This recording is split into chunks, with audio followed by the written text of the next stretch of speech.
All right, here we go with part two. In the first part, I talked to you about what was a midterm rental. So if you haven't caught that, go back to my page and take a look.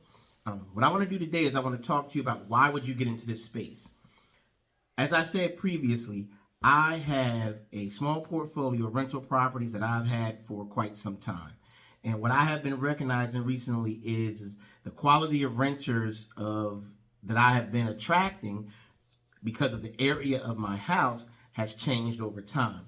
See, my houses were located in one of the parts of the city that was still affordable to live. So it was close enough to universities, hospitals, shopping areas, restaurants, bars. But over time, we know that places change. What has happened is when I owned my houses, I bought my first house and I lived there, and then I traveled abroad, and when I came back, I then had a neighbor. The renter wanted to stay, so I had a neighbor who told me that she wanted to sell her house, so I bought her house, and then subsequently I bought other houses in that neighborhood because of the proximity. Because at that time it was affordable, it was majority homeowners, it was close to universities and major shopping areas. Now, let's fast forward 20 years.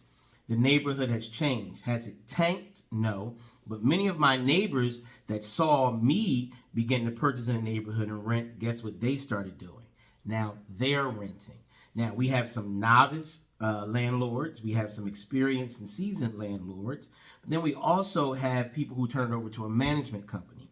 So the demographic and the makeup of the neighborhood has definitely changed as homeowners have, transitioned in and out, or they've left their houses to their children, and they just don't want to live in mom and dad's house.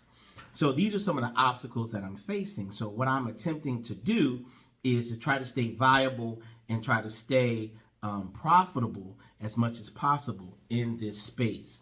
I have a ton of equity in the home, so that helps with the bottom line. But I want to give a quality experience, living experience for my tenants. So what I decided to do is to transition to midterm rentals. So luckily for me, I love to change the decor in my own house. And because I'm consistently upgrading and changing the decor in my own house, I always have a ton of stuff that always ended up on Marketplace or other sites where you can buy gently used items. So what I've done is I've taken those things that were normally sitting in my storage, and I went and I decorated this entire house. I'm going to put a link in the comment section where you can actually go and see what I did and what the finished product was of how I furnished this home and how I marketed it.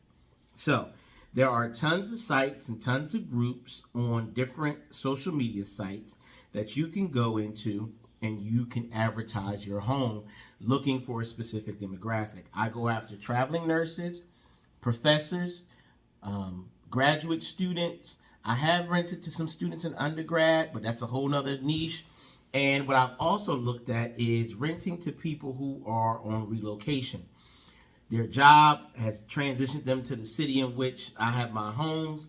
They then are looking for housing for 30, 60 days so they can hit the ground running.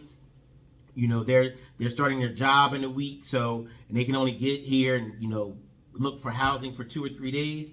This is the perfect stopgap solution. If they come and they like it and they feel comfortable, they can extend month to month. If it's not working, at the end of the month, I tell them thank you. I make sure that they leave, the way they came, and life goes on. So the niche here are traveling professionals who normally have a certain amount of income, who are used to living a certain kind of way, and who are looking for a place normally that is clean, efficient, has a washer and dryer on site, so when they come home from work and they're dog tired, they can get some rest and not have to worry about climbing stairs and elevators and things of that nature. So I've done extensive research on this space as a means of transitioning from long-term rentals. Now, I want to talk to you about why would you want to leave long-term rentals. Normally, you set it and forget it. They pay their rent on time. They're there 12 months. You don't really have to look at, turnover and cleaning fees and things of that nature. And the reason why I want to do it is because the city in which I live, which is Baltimore, Maryland, is very tenant friendly. I've been a long-term landlord, and recently I've come across some tenants. Like, I went 10 years without having to evict anyone. Rents were paid. They cleaned the home. I mean, one guy, he did all the repairs himself, before he left. But now I'm finding myself, I'm dealing with tenants who are turning over almost yearly or 2 years maximum. They want to come in. They don't want to pay as much. And because COVID happened, where there was a court, a statute put in place by the local government where they didn't have to pay their rent until the 10th or sometimes the 15th, some people are still stuck on that. Some people still believe that even though COVID was a half a decade ago, that we still operate under those premises. And that's not the case. I found myself more in rent court. I found myself being at odds with my property management company because I don't feel as though that they're operating with my best interest. I turned my houses over in 2017 to a property management company, and I recently had to end my relationship with them because it's just not profitable anymore. The bottom line here is that this is one of the first years that if I break even, I'm going to be happy. And we know that normally businesses ebb and flow, but we got to get back to flowing and not ebbing so much. So I'm looking to move into this midterm rental space. So let's get to the nitty gritty. Well, how much does it cost to furnish an entire house? I'm going to say this. I believe that there are 3 layers. The base layer here is that you furnish it like it's a college dorm room. For those of us who went to college or, a mid-level hotel when we go out of town. You have a desk, you have a bed, you have a clean place to bathe, you have a clean place to prepare your food and your provisions and things like that. The next level is where you begin to furnish things in a manner that is above average. Now, we know that if you go to an Econo Lodge, it's different than you going to the Embassy Suites. It's different than you going to the Grand Hilton or wherever. So what I am looking at doing is doing slightly above mid-grade. It's not going to be luxurious, but what it will do is, and you can look by the link that I'm going to put down in the comments, what you can do is you can see that these have queen-size beds with pillow top mattresses. There's a washer and dryer on site. There's a smart TV located in the property. There's ample parking. And if necessary, we like to have blackout shades. The amenities there are comfortable. We supply everything from plates, forks, cups, knives, pots and pans. And these are all things that can be purchased if you know what you're looking for. There are numerous hotel distributors, or there are places that hotels use to get their sheets. You can buy them in bulk. You can buy towels in bulk. You can buy utensils in bulk. And what you do is you spread it out across your portfolio and you furnish them all.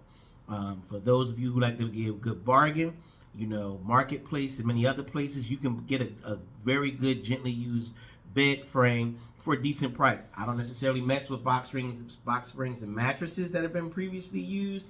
I tend to stay away from that. I specifically advise you to look into new bedding, new towels. I did a severe upgrade on my pots and pans.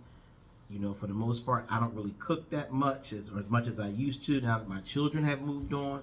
So now what I have here is I had gently used stuff that is there, that is ample, that is very good quality. I try to stay away from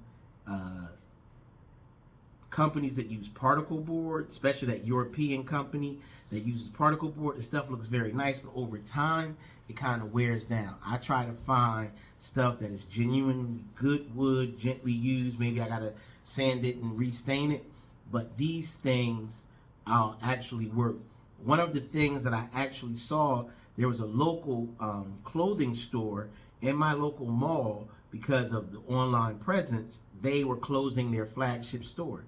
They had a ton of art in there. I went in there and bought art. I bought some of their displays, and all of these things are now in my rentals, and I got them for penny on a dollar.